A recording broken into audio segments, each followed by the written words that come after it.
வணக்கம். திசைகளின் 10 மணி செய்திகள். கிடா மாநிலத்தை மீண்டும் கைப்பற்றுவது ஒற்றுமை அரசாங்கத்தின் பிரதான இலக்காகும். பிரகடனம் செய்தார் டத்துஸ்ரீ சைஃபுடின். வரும் பொது தேர்தலில் கிடா மாநில அரசாங்கத்தை கைப்பற்றுவது ஒற்றுமை அரசாங்கத்தின் பிரதான இலக்காகும் என்று மாநில பக்காத்தான் ஹராப்பானுக்கு தலைமையேற்றுள்ள டத்துஸ்ரீ சைஃபுடின் நசுத்தியோன் இஸ்மாயில் பிரகடனம் செய்துள்ளார். இன்று 2025ஆம் ஆண்டுக்கான கிடா மாநில ஒற்றுமை அரசாங்கத்தின் மாநாட்டிற்கு தலைமையேற்று பிரதான உரை நிகழ்த்துகையில் ஒற்றுமை அரசாங்கம் கொண்டுள்ள இலக்குகளையும் அதன் செயல் நடவடிக்கைகளையும் உள்துறை அமைச்சருமான டத்துஸ்ரீ சைஃபுடின் விளக்கினார். கிடா மாநில ஒற்றுமை அரசாங்க மாநாடு மிக முக்கியத்துவம் வாய்ந்த மாநாடாகும். ஒற்றுமை அரசாங்கத்தின் உள்ளடக்கத்தில் நடைபெறும் முதலாவது மாநாடாக கிடாவின் ஒற்றுமை அரசாங்க மாநாடு விளங்குகிறது என சைஃபுடின் குறிப்பிட்டார். ஒற்றுமை அரசாங்கத்தில் பரிசான் நேஷனலும் இணைந்திருப்பதால் அக்கூட்டணியும் பக்காத்தான் ஹராப்பானும் ஒன்றிணைந்து முழுவீச்சாக தங்களது பலத்தை வெளிப்படுத்துவது மூலம் அடுத்த பொது தேர்தலில் கிடா மாநில அரசாங்கத்தை கைப்பற்ற முடியும் என்று தாங்கள் இலக்கு கொண்டிருப்பதாக சைஃபுடின் குறிப்பிட்டார். அதேவேளையில் தேசிய முன்னணிக்கும் பக்காத்தான் ஹராப்பானுக்கும் அதிக அளவிலான ஒற்றுமைகள் காணப்படுகின்றன. கிடா மாநிலத்தில் இவ்விரு கூட்டணியின் நோக்கம் என்ன என்பதை இம்மாநாட்டின் மூலம் தெளிவுபடுத்தப்பட்டிருப்பதாக டத்துஸ்ரீ சைஃபுடின் குறிப்பிட்டார். இதன் பிறகு கிடா மாநிலத்தில் ஒற்றுமை அரசாங்கத்தின் திட்டங்கள், பல நிகழ்வுகள், அரசியல் சார்ந்த நடவடிக்கைகள் அனைத்தும் முறையாக நடைபெறுவதற்கு செயலகம் அமைக்கப்படும் என்றார். ஒற்றுமை அரசாங்கத்தில் உள்ள உறுப்பு கட்சிகள் ஒன்றிணைந்து செயல்படவும், தங்கள் பலத்தை முழுமையாக திரட்டவும், அடுத்த கட்ட நடவடிக்கையை நோக்கி செல்லவும், தகவல்களை பரிமாறிக்கொள்ளவும் கிடா மாநில செயலகம் முழுமையான பங்களிப்பை வழங்கும் என்று இன்றைய மாநாட்டில் தீர்மானம் நிறைவேற்றப்பட்டுள்ளதாக கிடா மாநில பக்காத்தான் ஹராப்பான் தலைவருமான டத்துஸ்ரீ சைஃபுடின் தெரிவித்தார். இந்த மாநாட்டில் கிடா மாநில பக்காத்தான் ஹராப்பான் மற்றும் பரிசான் நேஷனல் தலைவர்கள் திரளாக கலந்து கொண்டனர்.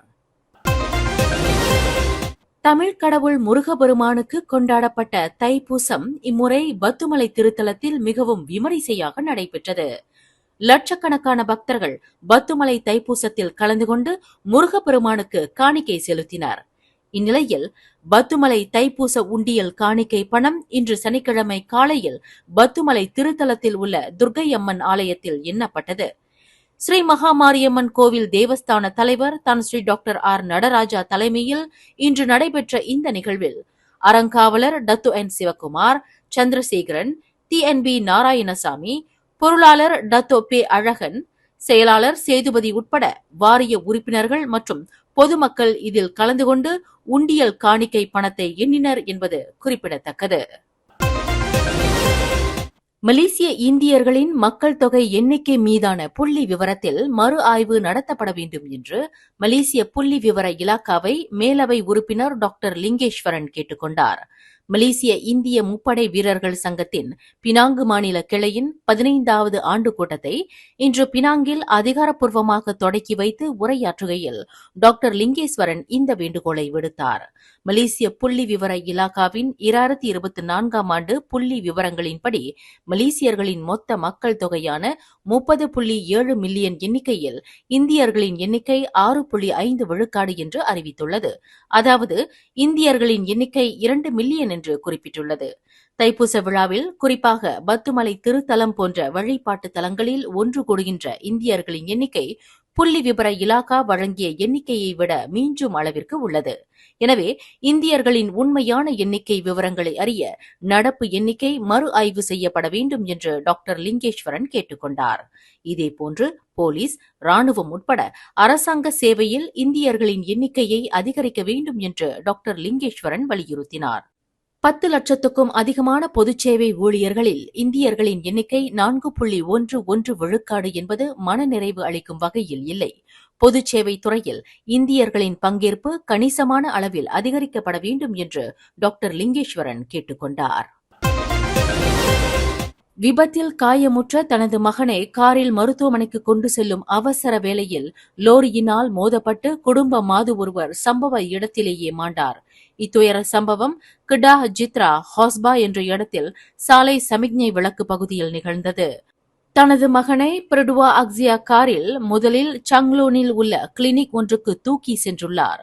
வார இறுதி நாள் காரணமாக கிளினிக் அடைக்கப்பட்டிருந்ததால் ஜித்ரா மருத்துவமனைக்கு கொண்டு செல்லும் வழியில் இந்த விபத்து நேர்ந்தது. ஆவேசமாக நடந்து கொண்ட 32 வயது ஆடவரை கைது செய்யும் முயற்சியின் போது 4 போலீஸ்காரர்கள் காயமுற்ற வேளையில் போலீஸ்காரர்கள் தங்களை தற்காத்துக் கொள்வதற்கு துப்பாக்கி பிரயோகம் நடத்தியதில் அந்த ஆடவர் சுட்டுக் கொல்லப்பட்டார். இச்சம்பவம் கிடாஹ் சுங்கை புட்டானி தமன் ஸ்ரீ உத்தாமாவில் இன்று அதிகாலை 1 மணியளவில் நிகழ்ந்தது. வெட்டுக்கத்தியை ஏந்திக் கொண்டு அச்சுறுத்தலை ஏற்படுத்திய அந்த ஆடவரை வளைத்து பிடிக்க முற்பட்ட போது அந்த ஆடவரின் தாக்குதலில் 4 போலீஸ்காரர்கள் காயமுற்றதாக கொலமுடா மாவட்ட போலீஸ் தலைவர் ஒன் அசாருடீன் ஒன் தெரிவித்தார். இதன் காரணமாக போலீசார் துப்பாக்கி பிரயோகத்தை நடத்த வேண்டிய நிர்பந்தம் ஏற்பட்டதாக அவர் குறிப்பிட்டார். பேரா மாநிலத்தில் சமூக பணியை மேற்கொண்டு வரும் பேரா பணி ஓய்வு பெற்ற போலீஸ்காரர்கள் சங்கத்தின் ஏற்பாட்டில் பேரா மாநில தமிழ் பள்ளிகளில் வசதி குறைந்த 500 மாணவர்களுக்கு பள்ளி சீருடை வழங்கப்பட்டது. இந்த நிகழ்வு ஈப்போவில் உள்ள அரசினர் தமிழ் பள்ளியில் சிறப்பாக நடைபெற்றது.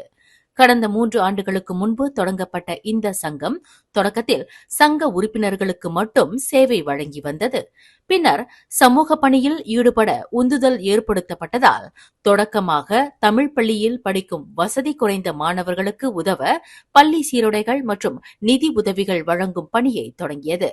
தாங்கள் வழங்கி வரும் உதவி திட்டங்களுக்கு உந்துதல் ஏற்படுத்தும் வகையில் ஸ்வர ராயட் மலேசியா அமைப்பின் தலைவர் டத்தோஸ்ரீ தியாகராஜா பஞ்சாட்சரம் மூலம் இந்த ஆண்டு தமிழ் பள்ளியில் பயின்று வரும் வசதி குறைந்த 500 மாணவர்களுக்கு பள்ளி சீருடை, புத்தகப்பை வழங்க ஏற்பாடு செய்யப்பட்டதாக பேரா பணி ஓய்வு பெற்ற போலீஸ்காரர்கள் சங்கத்தின் தலைவர் புவனேஸ்வரன் கணேசன் கூறினார்.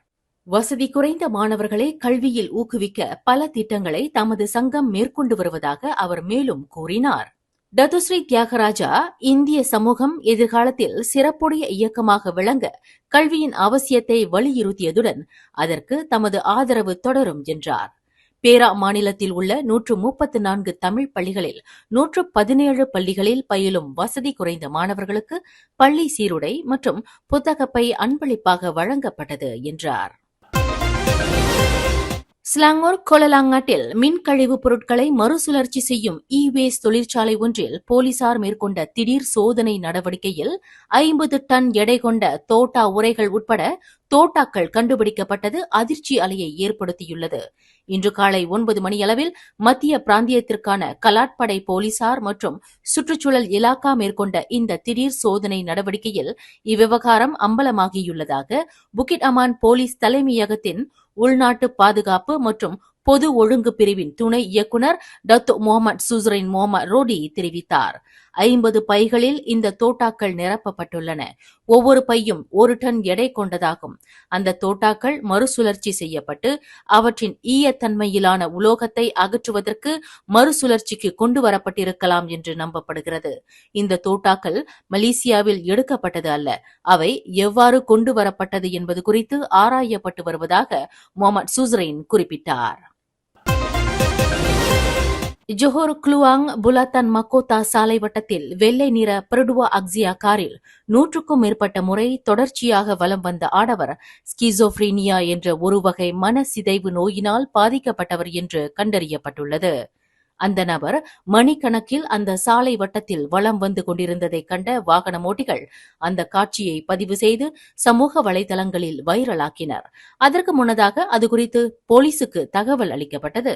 அந்த நபரின் காரை தடுத்து நிறுத்திய போலீசார் சாலை வட்டத்தில் இருந்து அவரை வெளியேற்றி விசாரணைக்கு உட்படுத்தியதாக குளுவாங் மாவட்ட போலீஸ் தலைவர் ஏசிபி பாரின் மொஹமட் நோ தெரிவித்தார். 50 வயது மதிக்கத்தக்க அந்த நபர் குளுவாங் இன்ச்சே பிசார் அஜா கல்சோ மருத்துவமனையில் ஸ்கிசோப்ரீனியா நோய்க்காக மனநல சிகிச்சை பெற்று வருவது தெரியவந்துள்ளதாக ஏசிபி பாரின் குறிப்பிட்டார். சிறார்கள் பாலியல் ரீதியாக துன்புறுத்தப்பட்டது தொடர்பில் கடந்த ஆண்டு நாட்டில் 16,328 புகார்கள் பெறப்பட்டுள்ளதாக சைல்ட் லைன் அறவாரியத்தின் இயக்குநர் டத்தின் வாங் போய் ஹோங் தெரிவித்தார்.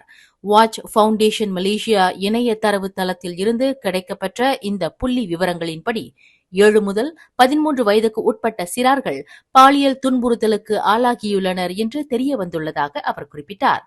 கிடைக்கப்பெற்ற மொத்த எண்ணிக்கையில் 15,902 புகார்கள் உரிய நடவடிக்கைக்காக சட்ட அமலாக்க தரப்பினரின் கவனத்திற்கு கொண்டு செல்லப்பட்டதாக டத்தின் வாங் குறிப்பிட்டுள்ளார். மேலும் செய்திகளை தெரிந்து கொள்ள கீழே இருக்கும் பெல் பட்டனை அழுத்துங்கள். உங்கள் மகிழ்ச்சியை வெளிப்படுத்த லைக் மற்றும் ஷேர் செய்யுங்கள். தொடர்ந்து திசைகளோடு இணைந்திருக்க சப்ஸ்கிரைப் செய்யுங்கள்.